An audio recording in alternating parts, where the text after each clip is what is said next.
half of all Americans are living paycheck to paycheck. If you can afford $40,000, you're richer than most people.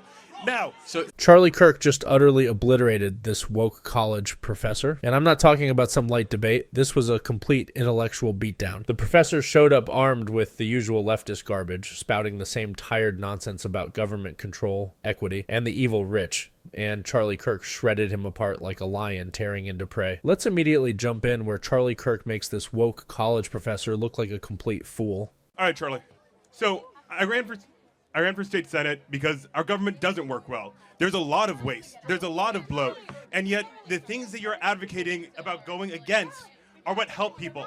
Everybody's here because they support freedom. Because as you say, we want a freer market, we want a freer place. And yet these policies like destroying the Department of Education, which I'm a teacher for, hurts our ability to take power in the marketplace. It just adds to the few rich people owning all of us. Right now in America, the top 0.01% have an average $600 million of wealth. The bottom half have an average $7,000. And by destroying the Department of Education, the Center for Budget, the Consumer Protection Bureau, that is actively helping those rich people take all of our money. Prove me wrong. Okay, so Trump's been president for 6 weeks. Sure. Right. So we had an oligarchy as Donald Trump was becoming president. Yes. We had all these agencies. How did they prevent the oligarchy? They didn't. No, we have a bad oligarchy, but Trump is increasing our oligarchy. He had Jeff Bezos, he had Tim Cook, he had the richest people on the earth who have more money than the bottom half of the country combined, sitting right behind him. Hold on a second. And Elon Musk is helping those regulations get destroyed so they can take even more power. As an attendee. But let's go through one by one. And they donated to it. So let's go one by one. Sure. Let's first go the Department of Education.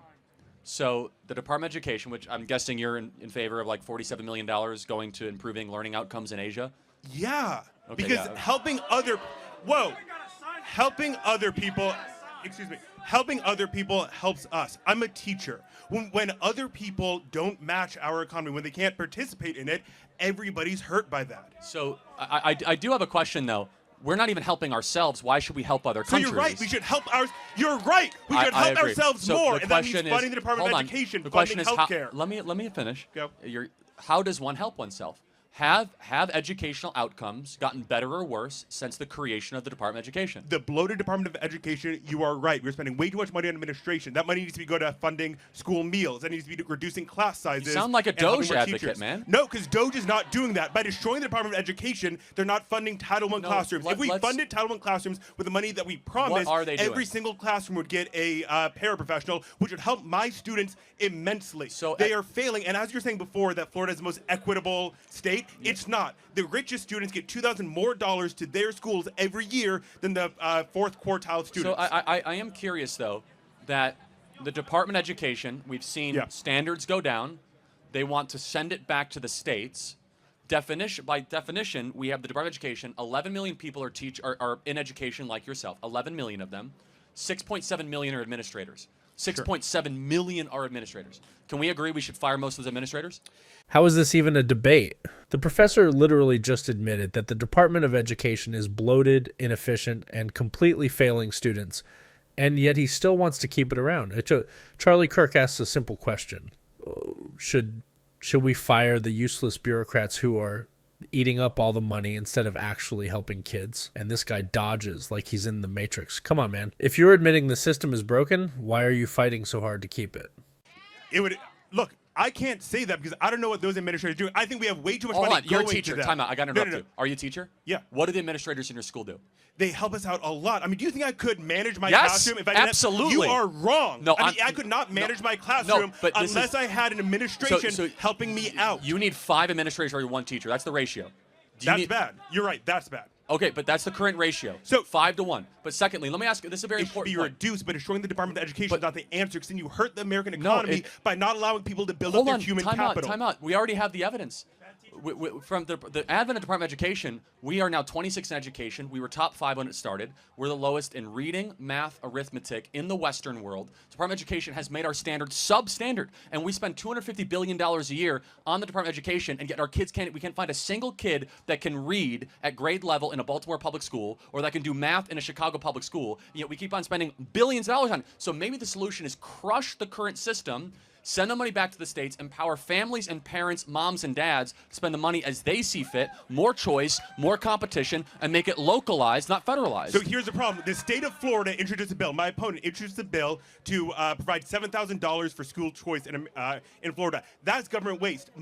A lot of that money is going to Disney, to cruises. That's increased waste. It's also every dollar that's taken out of the Florida public education system given to private families. 75% of that is going to families that you're against school choice? 75%. I'm not against school choice as long as we fund education properly, but 75% of the money is going to families that can already afford education, which means my students are getting $3 billion taken out of their education to go directly to the richest Floridians. Hold on, I just want to make sure I understand. So you're against the money going to homeschooling? Like, what do you mean by this Disney thing? You're talking way too fast. So we need money going to where it's needed. To school meals. What is your critique? You're saying $3 billion going to what? I'm not. So $3 billion is being taken out of the public education system and given where? Directly to the people who can for already what? afford a private education. For what reason? To help people get their private education. Okay. The problem is there also weren't restrictions on that to limit what the private schools could raise their tuition by. You're totally wrong. I got what you're saying. What you're saying, though. Oh, this is classic. The professor is talking a mile a minute, trying to defend his point, and Charlie Kirk just stops him in his tracks. And the whole school choice is bad argument, yeah, that's nonsense. Giving parents more options means better education, period.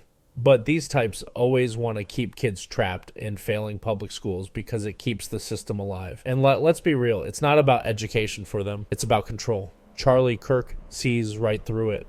Well, it's because show me the facts. It's their taxpayer dollars that are coming back as a refund, right? It's also the public taxpayer dollars that put into public money and they were given back to private individuals rather than going to the public system. It's their own money that's coming back. Rich people stealing our tax dollars. Hold on, it's easy to say like the rich people. Yeah. Right? The 75% of the money is going to private education. How do you define rich, by the way? How much money a year is rich? If you can afford a private education, which is anywhere from $15,000 to $40,000 a year, you are rich. And 75% of the money going to the private and 75% of the money go.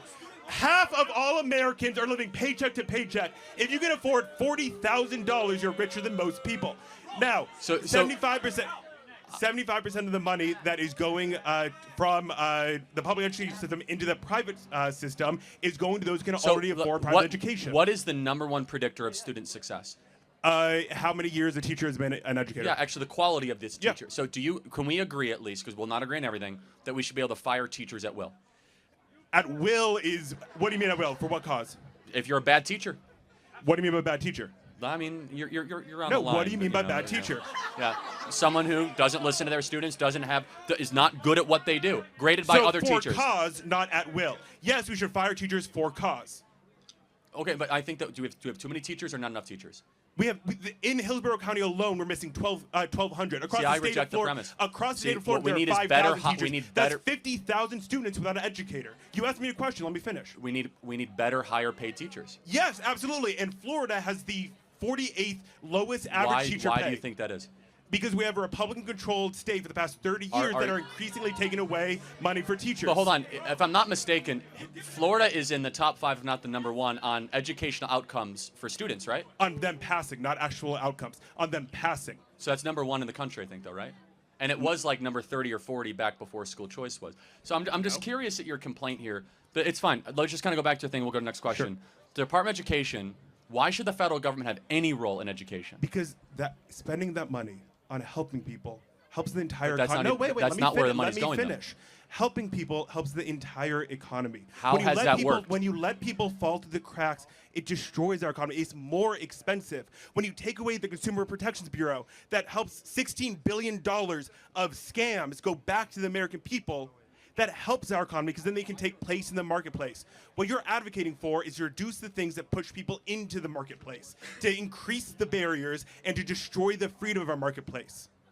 Again, you have not answered the question. Let's just reiterate it. Department of Education. That answer because it helps people. Got started in 1979. That was the question. The same sort of nice-sounding stuff we started to do over the last 35, 40 years. And we have the lowest standards ever had. We have childhood poverty all over the place. We have broken public schools because spending money from D.C. does not solve the problem. Empowering parents does. So parental agency is the solution, not bureaucratic empowerment. Spending money on spending. The federal Got to get to the next one. 1 second. The federal government spending money based solely on tests hurts people. because then we don't get the money going to critical thinking, which your misinformation machine succeeds on. Because when people can't critically think, they accept hold on. assertions Got it. as reality. So last question. Hold on. So you would say I'm a misinformation machine. That's fine. Yeah. Fine. You're a teacher. Yes. What is a woman? What is a woman? Oh, buddy. All right. So we define gender as a set of preferences that you have. Gender is a set of preferences we have. Woman is a social construct that we've agreed upon. Typically, we imagine womanhood as makeup or whatever. There is a difference between the word woman and being a biological female. Woman is a social construct that we use. Listen for a second. I'm telling you what it means. Woman is a social construct. We agree on these set of preferences. If I tell you that I'm a man, it's because I want you to know that I like these set of preferences. If I tell you I'm a woman, it's because I want you to know that I agree with these set of preferences. Can men give birth? Oh boy. You know it's bad when we reach this part of the debate. Charlie Kirk asks the most basic, obvious question in the world, and suddenly the professor turns into a philosopher. Gender is a social construct, blah, blah, blah. Bro, just answer the question. And you can just feel Charlie Kirk letting this guy dig his own grave. Like, imagine trusting this dude to teach your kids. Yeah. No thanks. Can men or can males? Because males can't. Listen for a second. If you listen to your bio professors, you would understand there's a difference between biology and what we think So about. I want to thank you for proving a great point. What? You are why we should eliminate the Department of Education. Thank you very much. And there you have it, folks. Charlie Kirk once again completely humiliating the woke nonsense these professors push. This guy had no real answers, just a bunch of ideological buzzwords and a refusal to accept basic facts. And that's the problem. These people aren't interested in actual debate or improving education. They just want to keep pushing their nonsense, and Charlie Kirk isn't having it. Absolute masterclass in taking down woke ideology. Bravo.